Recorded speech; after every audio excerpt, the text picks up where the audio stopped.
What's up, guys? Welcome back to Cool Fred's Beamer Tech. This Cool Fred here, back with some more content on the channel.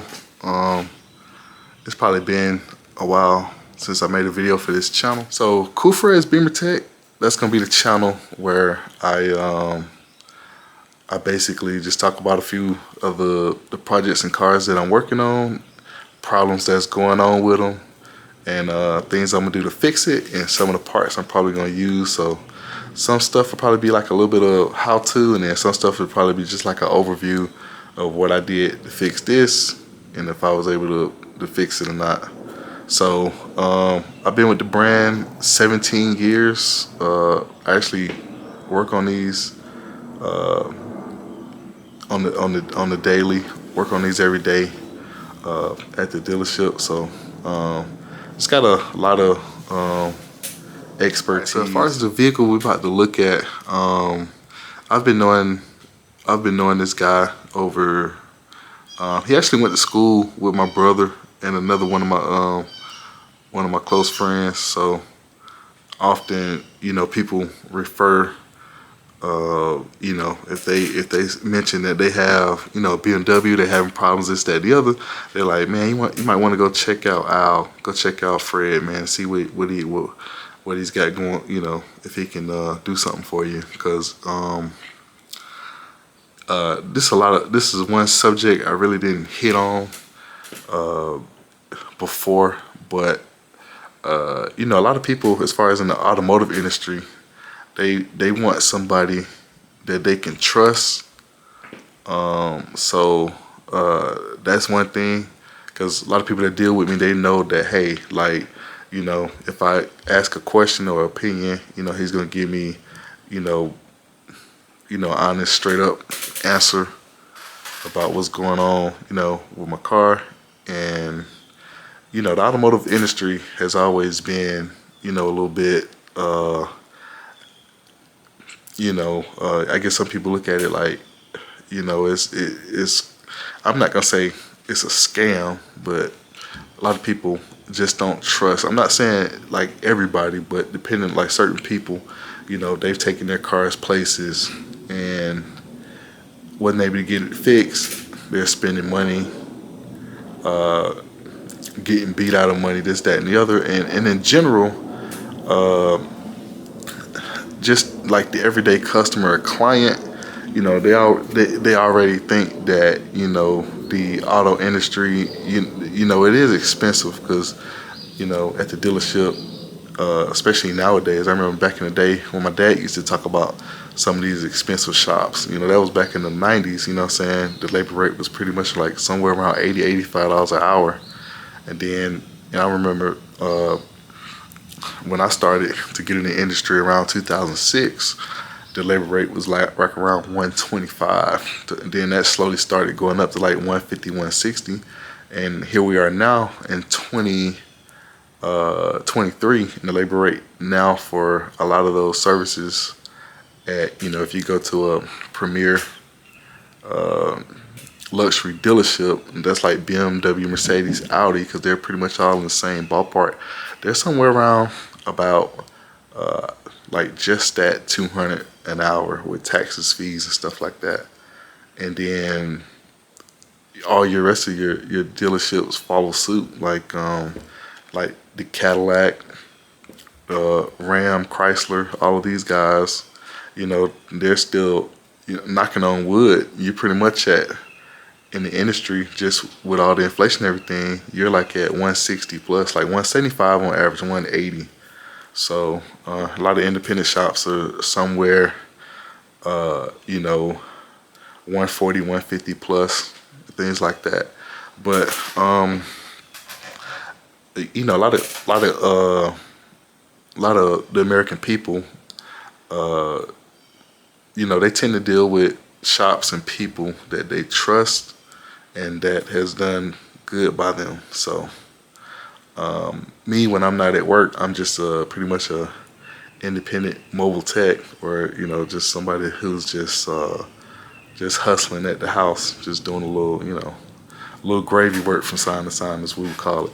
But so pretty much just talking about trust and things like that. that's kind of something that I want to kind of to put out there, you know, in some of the early videos, but I didn't really get a chance to kind of talk about it. But a lot of people want to deal with somebody who they trust and who has experience pretty much working on their particular vehicle brand and make. So so a lot of my friends and family, you know, they kind of like, since they know me, you know, I'm always getting asked questions and what's my expertise or opinions on this and that. So so from time to time, you know, I do a little extra work, you know what I'm saying, just to, you know, that helps me, you know, with my project cars of my own that I'm working on, and, you know, little gas and extra lunch money to kind of make it through this inflationary tough economy that we got going on. But so another thing is, you know, a lot of we've actually done this where I work, but a lot of businesses, and I'm talking about the trust factor. I'm spending a little time talking about that. But a lot of businesses and independent shops and everybody have went over to a system where, you know, they're texting you videos and pictures of what's actually wrong with your cars. So this is taken off lately. I want to say like in the last like 3 to 5 years. So I've kind of gotten in the habit of doing that anyway, even with some of my clients. Like, I would take pictures of the old parts that I took out. I would take pictures of, you know, the new parts I installed, and take a little video like, hey, you know, you got oil leaking here, or this right here is broke. This is where your you know, why this is having a problem. You know, these O2 sensor wires right here, you ran over something and ripped these off. We got to repair those and things like that. So, so those things kind of help. You know, when people can visually see it through the videos or pictures and stuff like that, and you can kind of actually pinpoint a problem. You know what I'm saying? People are, you know, they're pretty much on board, and pretty much if you can show them what's wrong and tell them what's wrong, they're okay with spending the money to you know, repair whatever's wrong. So we're about to go ahead and get into today's project. So again, this is Cool Fred. So I want to grow the channel. I want to say I recently just hit 121 subscribers. I'm trying to grow the channel to 200, and then from there. So if you like any of my content, any of the videos, anything is helpful, please like and subscribe. Peace out. All right, so this is it, folks. This is the this is a 2010 BMW 535i.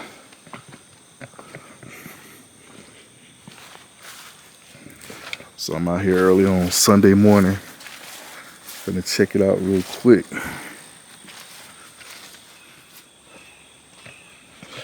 So this is an E60 2010, which is the last year that they made this particular body style before the F10s came out, which is the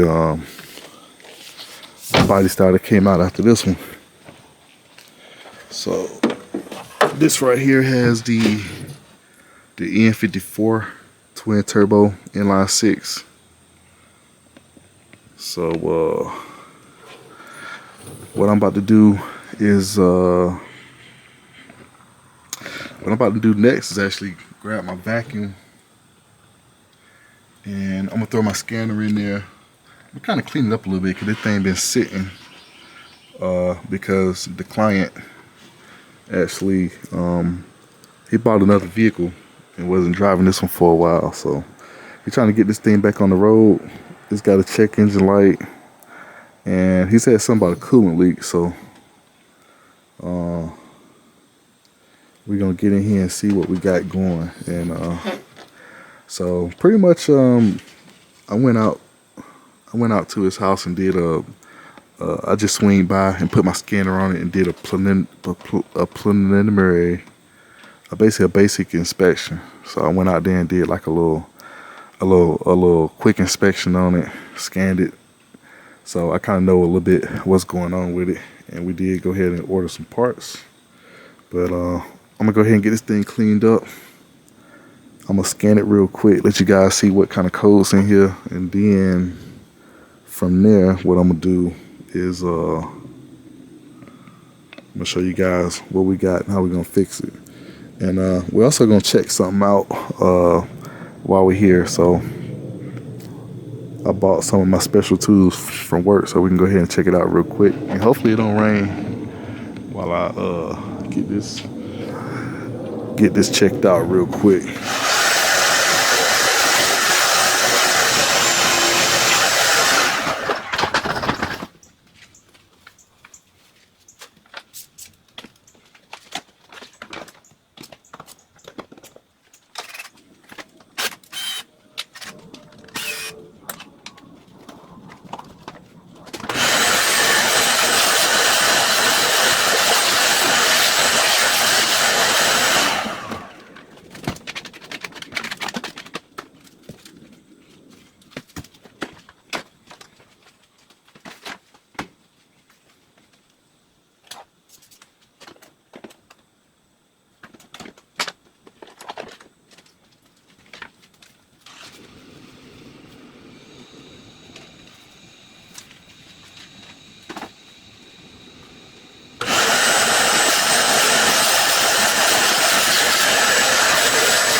Alright, so just to let you guys know, a lot of times if I get a car, especially if it's been sitting for a while, or just in general, if it has like a whole bunch of pine straw leaves and debris on it, one of the first things I'll do is pretty much like go ahead and clean it up and vacuum that stuff out. So especially like right here, back here,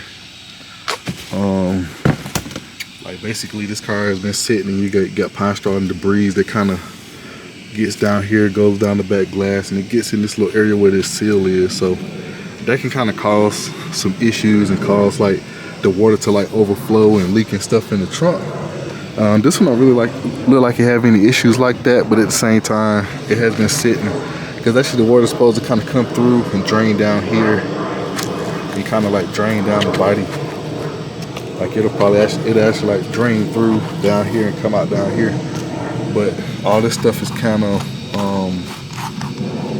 caked up right here. So so basically, to make sure that this little area, this trunk is supposed to function like it's supposed to, I'm gonna go ahead and clean out these debris, all this pine straw and stuff right here, get all this stuff out of here. So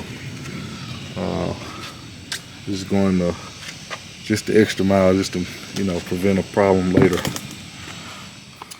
All right, so I'm about to head on over here and scan this bad boy. So yeah, so I just turned the scanner on. So this is the Autel MS 906 BT. So this one is wireless, a little dongle just plugging in.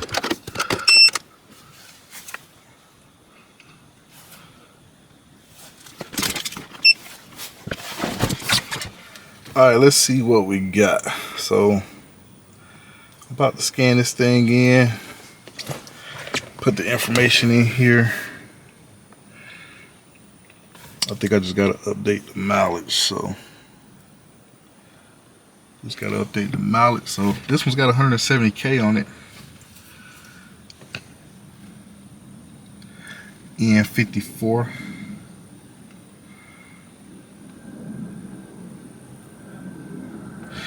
Alright, so I'm letting this bad boy scan.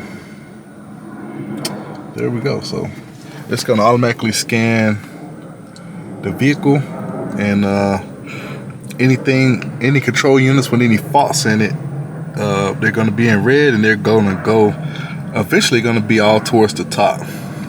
So once it gets to 100%, anything that's got a code in it is going to be at the top. So I've been using this Autel scanner for since 2020, and it's been working out pretty good. So yeah, this is the interior of the E60. This one does have the sport package. This is a 535 XI. It's all-wheel drive. It's got the N54 with the 6-speed automatic trans, the ZF 6 HP. That's the transmission in here. So this vehicle right here is referred to as a LCI, which is kind of they refer to it as a facelifted model. LCI stands for Life Cycle Impulse with BMW. So these came out around like '08. They made this particular one. The LCIs were from 2008 to 2010. So the E60 been around I want to say, I started seeing them back when I was in high school. I want to say they like late '03, but the first E60 they were for the 2004 model year. So and over the years they made some changes. So BMW, they normally during the course of them making a particular model, they still do that to this day. So they make changes throughout the years.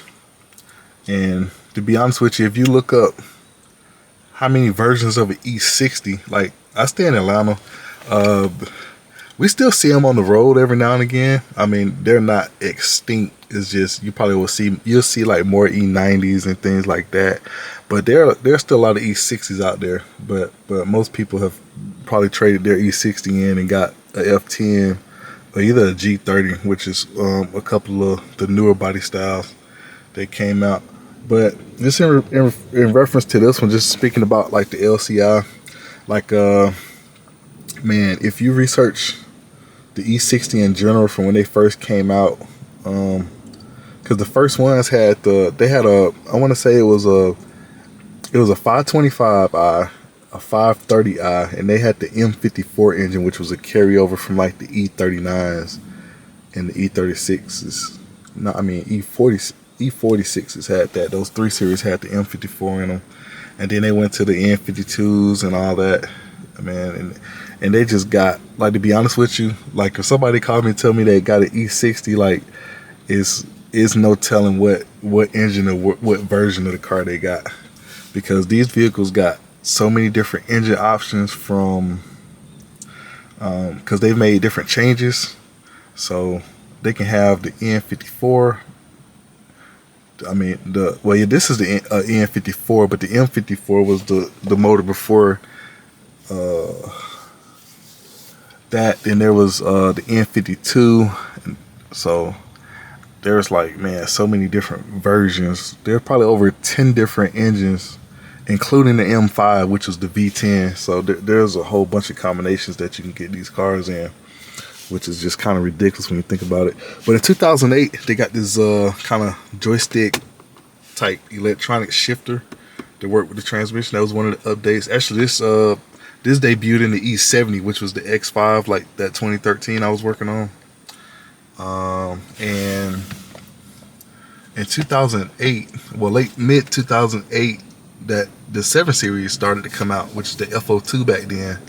The 7 Series, like 750, then they made some 740s, and they came with this. Not all of the E6s got this, actually. It was just because this car in the 6 Series, like a 650, which was like an E60, I think it was E63 and E64, the 6 Series. So you got the coupe and the drop top.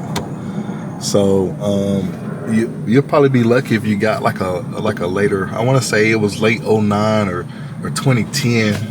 I want to say the 2010s only got this infotainment system, which they refer to as the CIC, which it has the buttons are kind of sticking a little bit. Oh man, you got some. Customer look like you got a little future on here. But yeah, you got the you got this, you can store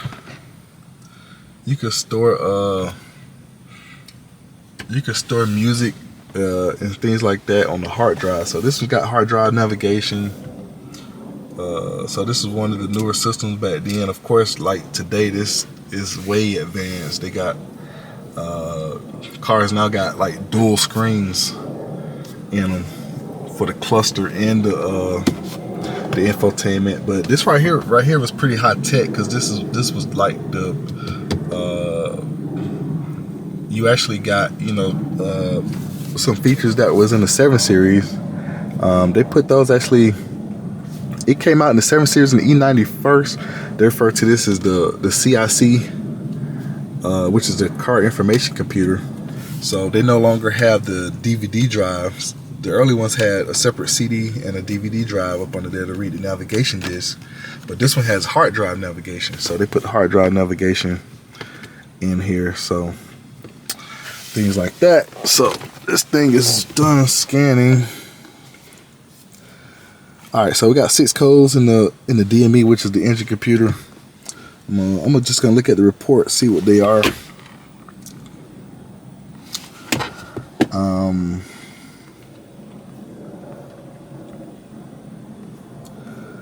Let's see here. So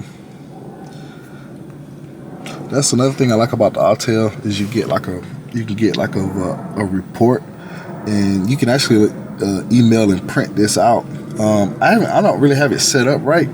I was trying to set up the printer functions, but it's a lot of little settings and hoops you got to jump through on the Autel to get all this stuff to work. So so we got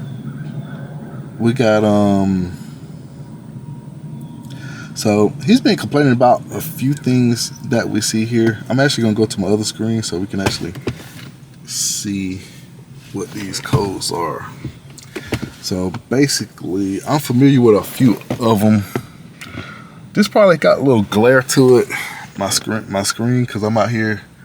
The sun's actually coming out. I thought it was gonna rain, but the sun's coming out. But these are pretty much the codes right here. So we got mixture control faults in the DME, which is the engine computer. So this tells, I wish it would give me the other description. So this is good because it tells me a whole bunch of information, like when it happened, the intake manifold pressure, which, you know, that's really not going to do me any good. But maybe if I was some type of engineer genius, maybe. But pretty much what I'm looking for, like, it tells you the mileage, and I wish it was telling me the RPM. Oh, there we go. So it's basically at idle 768 RPM, and this occurred 3 times. So so it's got a lean mixture fault, and then we got some oxygen sensor faults. So basically, let me see, the question mark. So this screen right here kind of tells me things that I can do to assist with fixing it, and the information that is giving me on this Autel scanner is it's actually pretty good. It's not it's almost close to or about the same as what I would get on the BMW diagnosis system, ISTA, but it's like some of the like test plans that I could do some service functions and test plans on this Autel. And there are some tablets where if you spend a little bit more money, you can get a little bit more functionality. But you know, but this is pretty good though, because this right here is actually one of the other pages that will come on there though. So basically, long story short, for that lean mixture fault, I'm gonna end up smoke testing the engine, the intake and crankcase systems, to see if I can figure out if we got a leak. But I was hoping that, because sometimes they give you like a little description, but sometimes I can get another description if I go in there. So I got an oxygen sensor line converter fault upstream, and then there's one for the temperature, like the O2 sensor heater. So these are the faults that I seen the first time. They say there's an internal control module measurement error for the oxygen sensor heating for bank 1 sensor 1. So internal module fault, attempt to determine the O2 sensor temperature failed. So hopefully that's not anything going on with the computer, the engine computer itself, DME. Hopefully that's just pretty much just related. But right now I got a line converter fault, a catalytic converter sensor line fault. So that means that there's some type of resistance issue inside the sensor. This vehicle has 170,000 miles on it. So that's the bank one, because this engine is twin turbo. So you got two smaller turbos on here.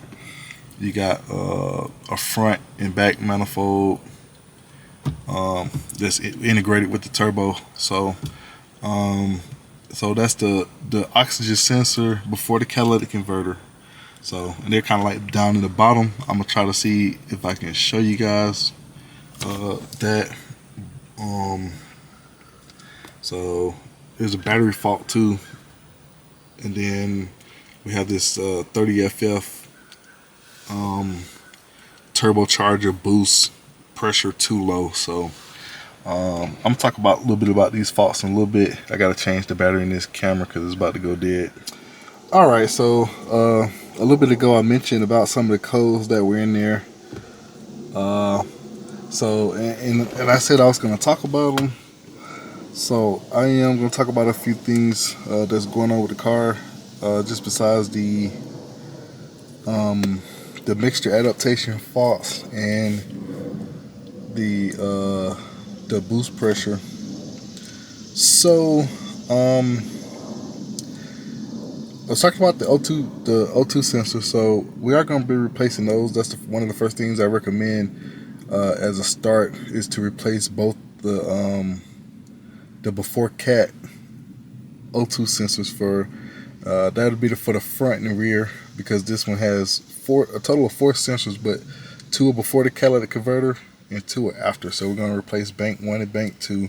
So in this vehicle, even though it's an inline 6, they kind of divided into 2 banks, primarily because of the 2 turbochargers that are on there.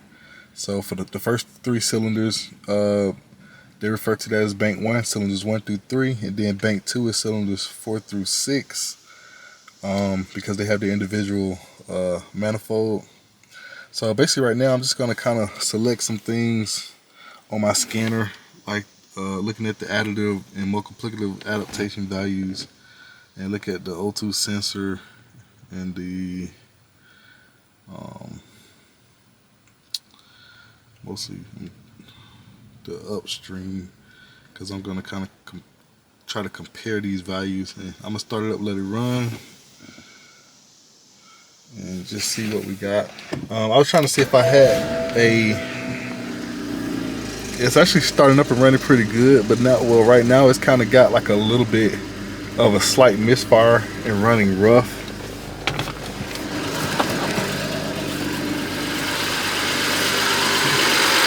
But then after a while it kind of clears up.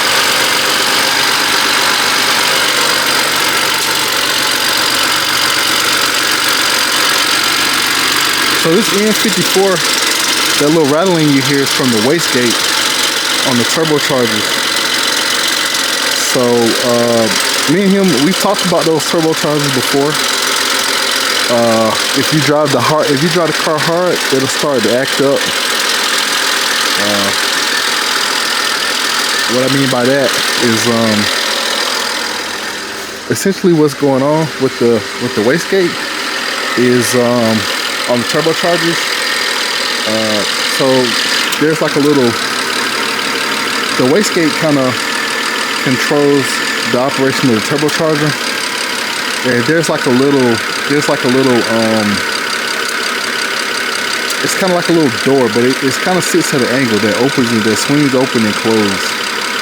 So and there's a little disc on there, and what happens over time, especially on the N54s, is that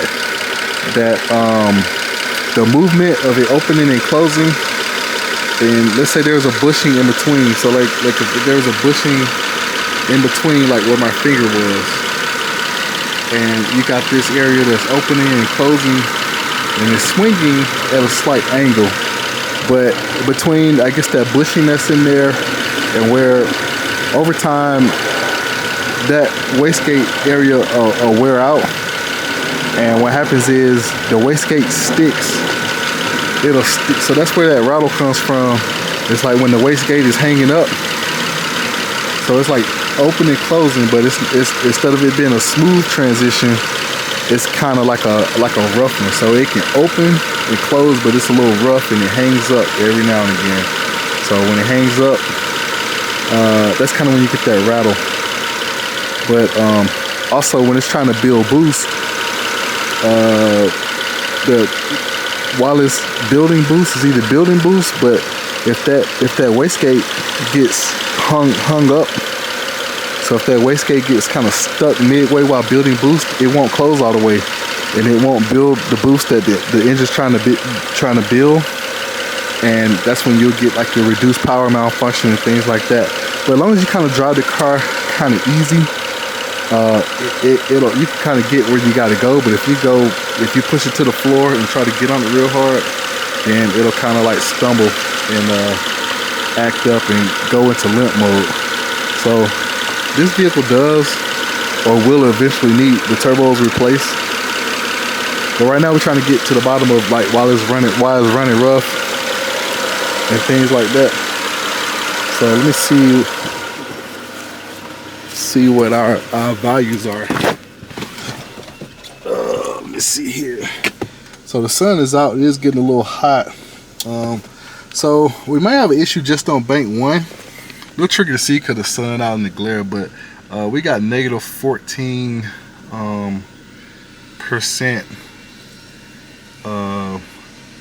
I guess that's fuel. Like I guess that means it's subtracting fuel. And bank 2 sitting at negative 102.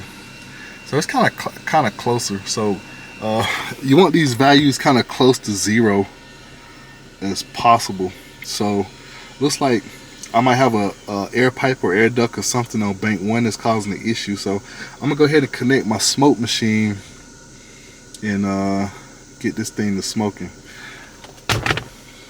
So kind of as it's running, you kind of can hear it stumble every now and again. It seems to rev up okay. So I kind of don't really think that I got an issue or problem from the ignition coil or spark plugs, but I could. So, but for you guys that don't know, if you got an air leak or anything like that, that means, so the engine's got lean fault, so it's running lean. That means that there's too much air, not enough fuel.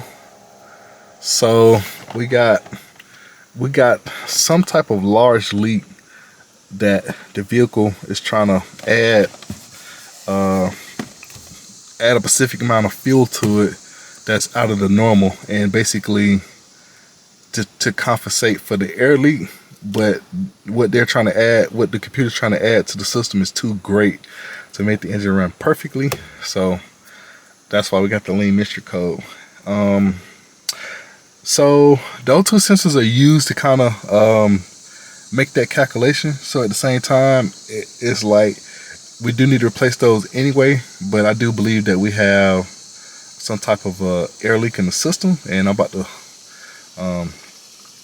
get my smoke machine connected so we can see what that is. Another thing I was going to say is a lean mixture can also cause a misfire. So so depending on where the air leak is, that can cause misfires on several cylinders. So that could be why the engine is probably running rough and trying to stumble. So alright, so I'm about to get on and connect my smoke machine. Alright, so I'm back. So at some point in your life, you probably heard somebody say this phrase, God bless the child who has his own. And what I mean by that is tools and special tools, because I have my own smoke machine. So what that means is I don't have to borrow one from nobody and stuff like that. So typically, yeah, smoke machines is one of those tools that's a little bit on the expensive side, but you know, I decided to invest in one back in 2020, and that's what I'm be connecting up to find this leak. So this one right here is from Matco.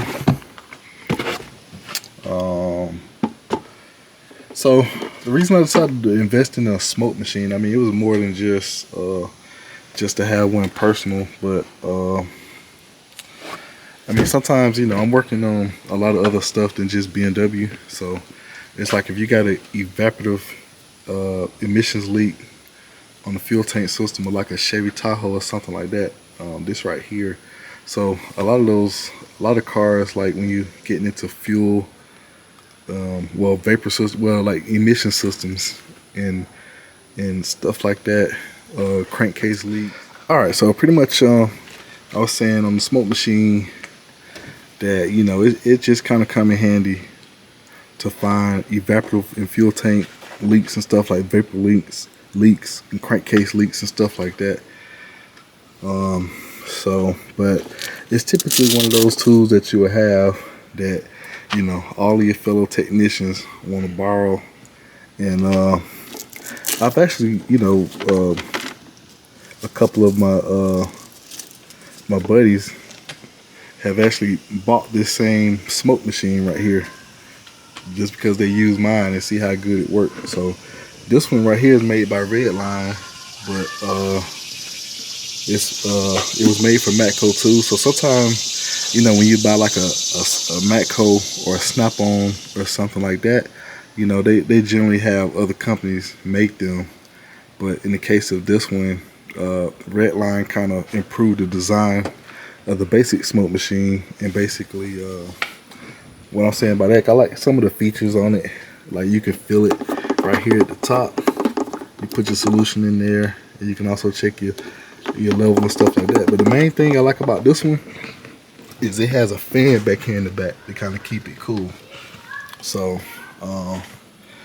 and pretty much, I don't know if I was aware at first. I found out that, you know, just because I've had this thing for over 3 years. So just owning it and using it, I've had a real good experience with it. Not a lot of problems out of it. But you know, and it also comes with this kit right here.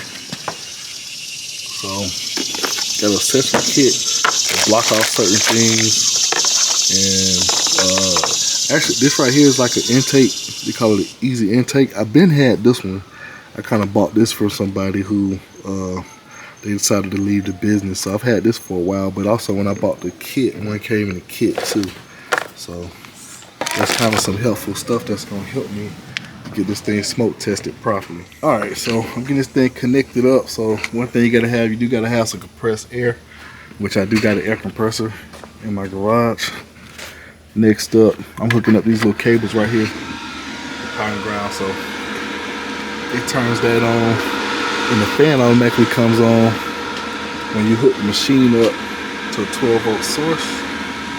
And then I can press this button here. So I believe the green button is letting you know you got power, but it's hard to see because the sun is out. Then when I press this button right there, the orange button will glow up, and then it's ready to start making smoke. So I'm gonna kind of let it. Now it is sunny out here. The sun did come out, so you know what I'm saying.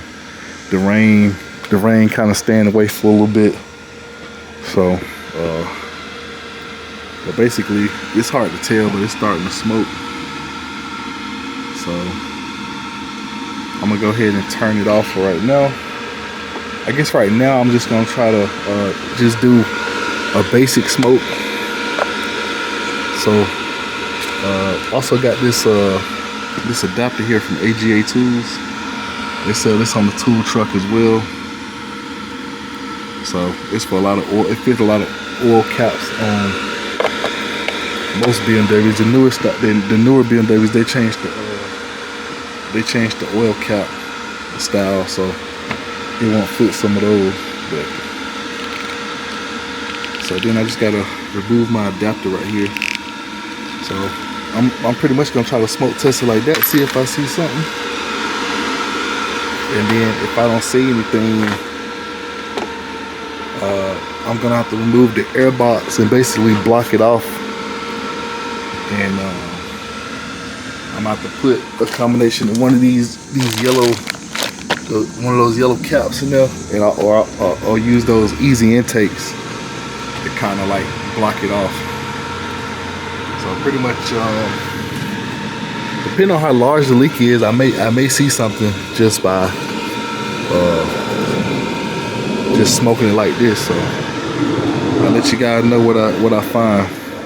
All right, so actually what I'm gonna do now is just go ahead and pull the air box out.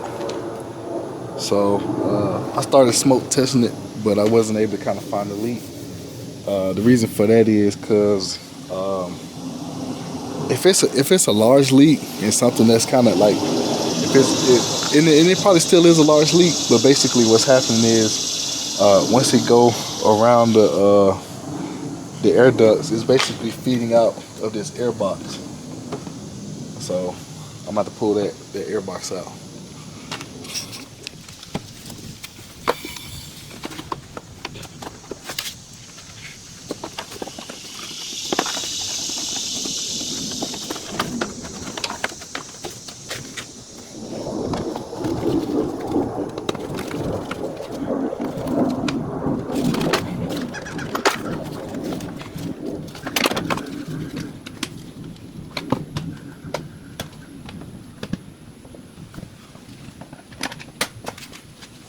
So I was in there and when I took the air box out, I looked at it. So this air filter pretty dirty, so I'm gonna recommend that he replace this right here. But, it's even starting to kind of come apart. So I'm definitely recommend he replace that. All right, so one of the perks of having a smoke machine and getting one with one of these kits is you get this kit like I showed you guys right here, where you can get a multiple. So I got these multiple caps that I can kind of block off, cap off the system with the air box out, because this one, by this vehicle being twin turbo, has 2 inlets. So this is the inlet for the front one, and that's the inlet over there for the rear one. So it's got 2 inlets that you can smoke test these things. So my plan is to block that one off, and then I'm gonna come in and put my intake boot over there on that other one. And I'm gonna smoke test it and see what kind of leak we got. That's the plan. So you guys probably seen the video where I did the carbon cleaning for one of my coworkers. He had a 335i with a 6-speed manual in there. He's got like JB4 and some upgraded turbos and stuff like that. But yeah, he used to work in the parts department at my job, and we did a video on that one, how to carbon blast the intake valves, because it has this same engine. So if you guys want to check that out, that's cool. And also on the X5, where I mentioned that I did a video where I did a transmission pan replacement and transmission fluid change, and I mentioned that there was a car that I was able to save the transmission in, and this right here is that car. So it had a real bad oil leak from the transmission pan, trans fluid. And so when I scanned it, it had codes for all the clutches, like A, B, C. Had a code for the reverse clutch and all that stuff. So FCP Euro sells a kit. Now this one is a 6-speed automatic. The one in the X5 with an 8-speed. But so basically, I put the kit in here. Which it's got the adapter seals between the valve body and the transmission, because we thought that was gone. But what was really going on was just that the trans pan was kind of cracked, and then the Megatronic cylinder sleeve was leaking. That's where the transmission connector go. So all of that was it pretty much leaked most of the transmission fluid out of it, and it wouldn't shift into any gears. And so I put the adapter seal kit in there. What else I had to do? Yeah, I put the adapter seal kit in. New trans pan with the gasket, the Megatronic cylinder sleeve, the whole 9, and topped it off with, I think it's like 6 fluids, so the that ZF Lifeguard 6 fluid, and the vehicle, well, at first it wouldn't move, so, or it would move slowly. Like I barely got it pretty much back into the driveway, or drove it into the driveway rather, to jack it up enough where I can fix it. But once I got the vehicle together and got the fluid in it, it was back drivable. But at first it did shift a little rough. But eventually, after resetting the adaptations and everything with a fresh fluid, this thing right here, it drives and shifts like a brand new transmission, just after repairing the leak and resetting the adaptations. I'm not saying every case is going to turn out like that, but this one did.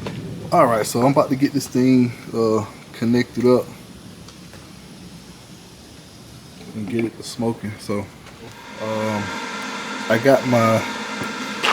put that cap in there, blocked this area right here off, and then I got my intake boot.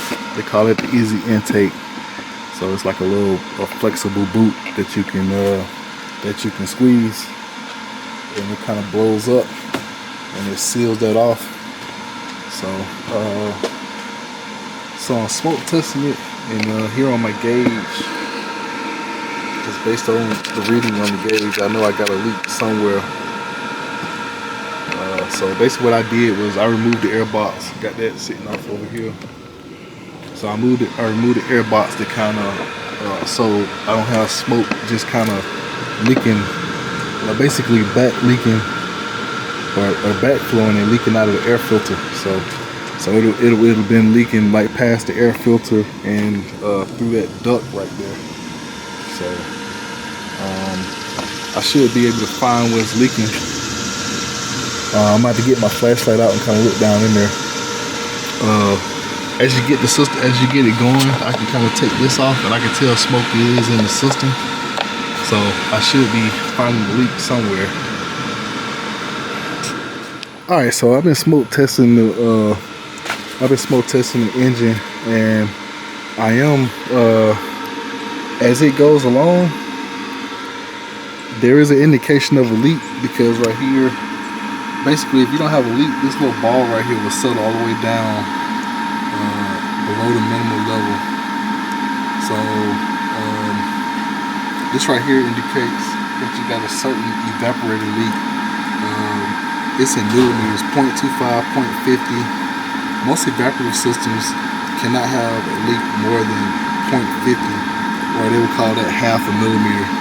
So I guess half a millimeter per, well, it says liter per minute, I guess, down there. But basically, when the ball is way down here, it's at 0. So I know I got some type of leak on the system. I've been seeing traces of smoke down here at the lower engine area in the back of the motor. So, and actually you can see some of it right there. But it was just kind of hard for me to trace. At first I was thinking like it may be this crankcase pipe, but I know we replaced that some years back. But you know, so something at the bottom, possibly in the turbocharger area. So that's why I went on and jacked the vehicle up, and I removed the under panel trim. So I got one more trim I got to remove, which is this stiffening plate right here, and then I should be able to kind of see what's going on. And also I moved all the trims on the side here so I can get access to those O2 sensors up in there. And like I mentioned, this is an all-wheel drive 535, so some things on here may be a little easier, but a lot of stuff is a lot more difficult to access and get to because things are repositioned. So pretty much when you get a vehicle that's all-wheel drive, or it's even an M vehicle like the M5, like you find that a lot of components are relocated or moved to a different area so they can make accommodations for the type of drivetrain. So The M5 on this body had the V10 in there, so you notice things like they moved the expansion tank to a different area. They use different type of coolant hose and things like that. And in this case, this is all-wheel drive. So one noticeable difference is this thrust arm right here is just a little bit different. I remember on the E46 all-wheel drive, they had like the main thrust arm, like instead of it being in the front like this, it would be in the back. But this one right here is in the front, but it's just at a higher angle. That's because this subframe and everything else is just different on here. So I was mentioning earlier that I was talking about like the transmission leak that I repaired on here, and I was also talking about the carbon cleaning that I did on another vehicle in the transmission service that I did on that 2013 X5. So I was talking about those videos that I've done. I'm gonna put a link in the description. And another thing I wanted to say, I know I started talking about a little bit about, like different rates and what different areas and places like that are charging. So, like I got my own smoke machine, so I pretty much charge like a flat rate for smoke testing the vehicle. I already gave him an estimate for replacing those O2 sensors. So basically I'm still digging into trying to find out. I probably can see where it's at, but I'm gonna go ahead and take that stiffening plate down because I gotta replace those O2 sensors anyway. And those O2 sensors, I'm probably gonna I'm gonna talk about those in a separate video, because this one is pretty much just me diagnosing it, pulling the codes, showing you guys what's going on with it. And we definitely got smoke. We got smoke. So something up under there is leaking. So I'm about to determine where that leak is real quick.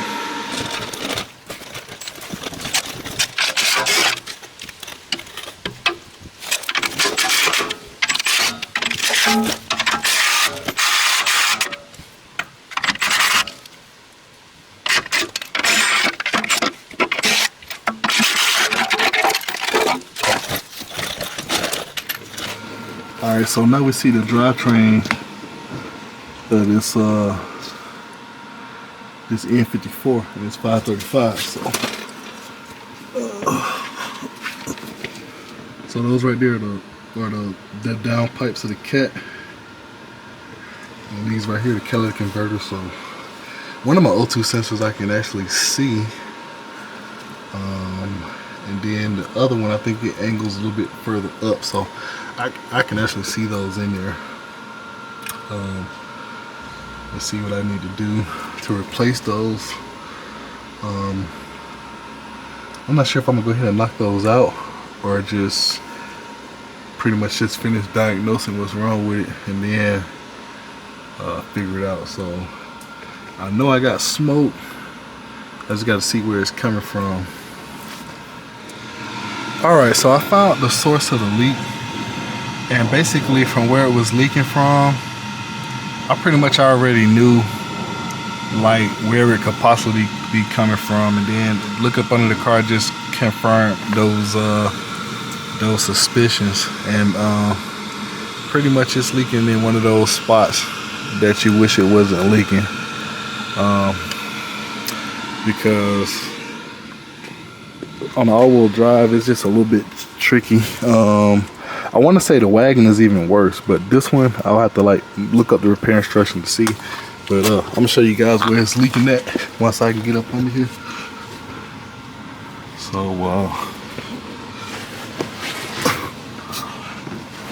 all right, here we go. So the inlet pipe to the turbocharger, or the fresh air pipe, so basically that's the inlet air duct that lets the air into the turbocharger before that air is pressurized and sent back through the other side of the engine, I guess, if that makes sense. So basically there's an air box inlet and a fresh air tube that goes to both a bank 1 and bank 2 turbochargers. I'm just trying to get up in, I'm trying to see what angle I was at before where I saw it. I think I might have been between here. So basically right here, a little tricky to see, but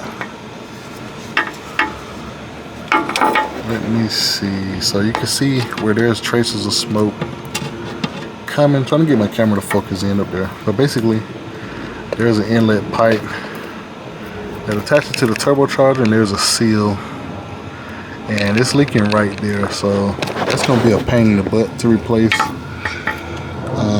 I kind of see where one of the nuts is on it, on the bottom of the wastegate, but in some cases, like I said, the engine has to be lowered to replace that. But I'm gonna look through the instructions and see what it recommends. And normally when I find stuff like that, I'll also send pictures and video to the client so he knows what's leaking on his vehicle. So this is another angle, but it's just so tight down here. It's a heat shield down here. It may be a little bit more easy to see it if I removed it, but just kind of looking through this area here, I can kind of see the pipe. Let me see if I get my camera over here. This is probably the best that you can see it. Right there. My smoke machine probably, but that's the pipe right there. So, and you can see the little traces of smoke right there where it's leaking. So there's a seal between that black pipe and the turbocharger. So they typically wear out and leak. So that's where our lean mixture is coming from, because that's not properly sealed. All right, so on this 535, we just scanned it, saw what kind of codes was in there, and things like that. So we had faults for the O2 sensor, bank one before cat, and also we see that we have a air leak, in which we smoke test the vehicle with the smoke machine there to figure out where this bad boy was leaking from. So we see that it's leaking from the bank 2, the second turbocharger for cylinders 4 through 6. So that's the rear turbocharger on this motor. So we see that it's leaking from there, and it's coming from that O-ring seal between the fresh air pipe, or you would call it a turbo inlet pipe, to the turbocharger. So I'm gonna have to look up the labor to replace that, and let them know, you know, what's gonna be involved. I also got to see if you know, what's involved with it, if that's something I'm gonna be able to do, you know, right here in the driveway or in my garage, because, you know, in some cases I move some things in the garage. I have to, you know, move my Chevy out of here, but some stuff I do in there. So just want to thank you guys for checking out Cool Fred's Beamer Tech. Please like, subscribe, and comment, and have a good day. I'm gonna enjoy the rest of my Sunday and chill out. And so in the next video, we'll be replacing those O2 sensors. So I'll show you guys a quick little rundown on that, or maybe some, because they kind of buried in there. So we'll come up with a strategy. Now I've replaced those before. It's been a long time ago, probably 10 plus years. But I'll figure out something. We'll get those replaced, and then figure out what I'm gonna do about that seal in the back. So I've replaced that too, but that's been at the dealership on the lift. So it's a whole different ball game when you know, working in the driveway. But that's that. So thank you guys for checking out the show, checking out another episode, and see you guys next time.